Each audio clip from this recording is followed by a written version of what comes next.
வாருங்கள் நேயர்களே, கோகுலம் ஜோதிடம் அனைவரையும் அன்புடன் வரவேற்கிறது.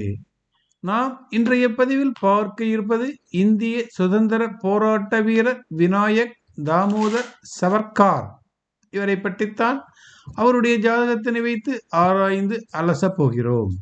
வாருங்கள், இந்திய சுதந்திரத்திற்கு பாடுபட்ட உண்மையான தேசியவாதியின் உரிய அங்கீகாரம் ஏன் மறைக்கப்பட்டது, அனைவராலும் மறக்கப்பட்டது? எதனால் அவர் இன்னல்களை சந்தித்தார்? அவருக்கு கிரகங்கள் ஏன் பெரும் பின்னடைவினை தந்தது? அவருடைய புகழ் மறைக்கப்பட்டதற்கான கிரகங்கள் சொல்லும் காரணங்கள் என்ன?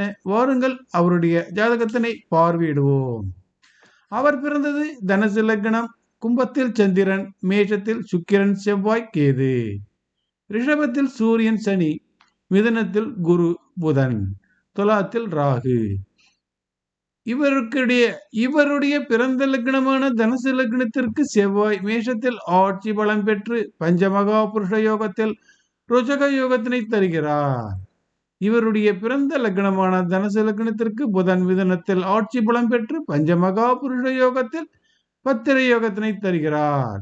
இந்த யோகங்கள் வலிமையான யோகங்கள் தான். ஆனாலும் ராகு லக்னத்திற்கு இந்த யோகங்கள் ஒத்துழைக்காமல் போனதால் இவருக்கு கிடைக்க வேண்டிய உரிய அங்கீகாரம் கிடைக்கவில்லை. மீண்டும் சொல்கிறேன், இந்த யோகங்கள் வலிமையான யோகங்கள் தான். ஆனாலும் ராகு லக்னத்திற்கு இந்த யோகங்கள் சரியாக ஒத்துழைக்காமல் போனதால் இவருக்கு கிடைக்க வேண்டிய அங்கீகாரம் கிடைக்கவில்லை. இவருக்கு கிடைக்க வேண்டிய யோகங்களும் பலனற்று போயின. வாருங்கள், ராகு லக்னம் வழியாக இவரது யோக பலன்களை காண்போம். இவருக்கு ராகு துலாம் வீட்டில் அமர்ந்திருக்கிறார்.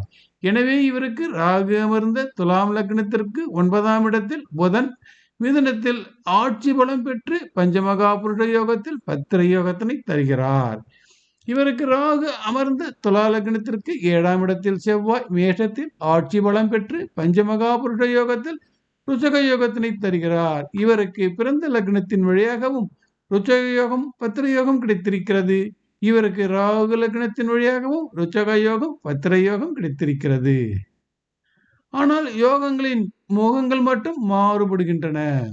பிறந்த லக்னத்திற்கு ருச்சக யோகம் யோகமான பலன்களை கொடுக்கும். பிறந்த லக்னத்திற்கு பத்திர யோகமானது பாதகத்தான அதிபதி என்பதால் பாதகத்தினைத்தான் கொடுக்கும். ராகு லக்னத்திற்கு ருச்சக யோகம் யோகமான பலன்களை கொடுக்கும். ராகு லக்னத்திற்கு பத்திர யோகமானது யோகர் என்கின்ற போதிலும் விரையாதிபத்தியம் பெற்றதால் இவருக்கு கிடைக்க வேண்டிய அனைத்தும் கிடைக்கும். ஆனாலும் அனைத்தும் வீணாகி விரயமாகி போகும். அதாவது இவருக்கு உண்மையாகவே புகழ் கிடைத்தது. ஆனால் புதனின் விரையாதிபத்தியம் அந்த புகழினை இவருக்கு கிடைக்காமல் செய்துவிட்டது. இவருக்கு புதனால் கிடைக்க வேண்டிய யோகங்கள் குருவினால் தடைபட்டது. அதாவது ராகு லக்னமான துலாத்திற்கு 3, 6 ஆகிய வீடுகளை சொந்தமாக கொண்ட குருவின் பகைத்தன்மை காரணமாக புதன் கெட்டார், குரு இவரை கெடுத்தார். இவருக்கு ஏன் சுதந்திர போராட்டத்தில் சிறைவாசம் கிடைத்தது? ஒருவருடைய ஜாதகத்தில் ராகு லக்னத்திற்கு 6ஆம் இடத்துக்குரியவர் குரு 9இல் அமர்ந்து பாக்கியத்தினை கெடுத்தார். இவருக்கு ராகு செவ்வாய் சப்தம பார்வை இருப்பதாலும் செவ்வாய் ருச்சக யோகம் பெற்றிருப்பதாலும் போராட்ட குணமும் போராட்டத்திற்கு தலைமை ஏற்கும் பொறுப்பும் இவருக்கு கிடைத்தது.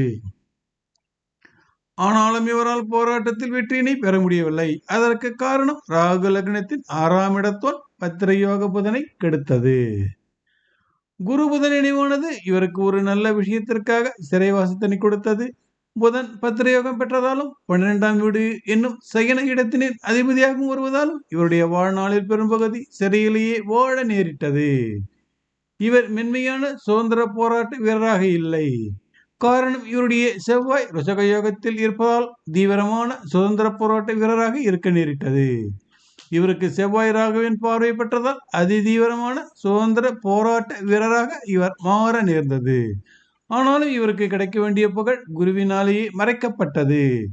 பொதுவாக ஒருவர் பிறந்த லக்னத்திற்கு யோகங்கள் கிடைத்தாலும் ராகு லக்னத்திற்கு யோகங்கள் ஒத்துழைக்க வேண்டும். இவருடைய ஜாதகத்தில் பஞ்சமகா புருஷ யோகங்கள் வலிமையாக அமர்ந்திருந்த போதிலும் அந்த யோகங்கள் சரியான கோணத்தில் உதவி செய்கின்ற இடங்களில் அமர்ந்திருக்கவில்லை. எனவேதான் அவருடைய போராட்டத்திற்கு சரியான உரிய அங்கீகாரம் கிடைக்கவில்லை. ஆனாலும் அவருக்கு கிடைத்த யோகங்கள் அவரை இன்னும் மக்கள் மனதில் மறைக்கப்படாத நிலையினை தோற்றுவிப்பதற்கு உதவியிருப்பதை மறுக்கவும் முடியாது. நன்றி, வணக்கம். மீண்டும் பிறிதொரு பதிவில் சந்திப்போம் நேயர்களே.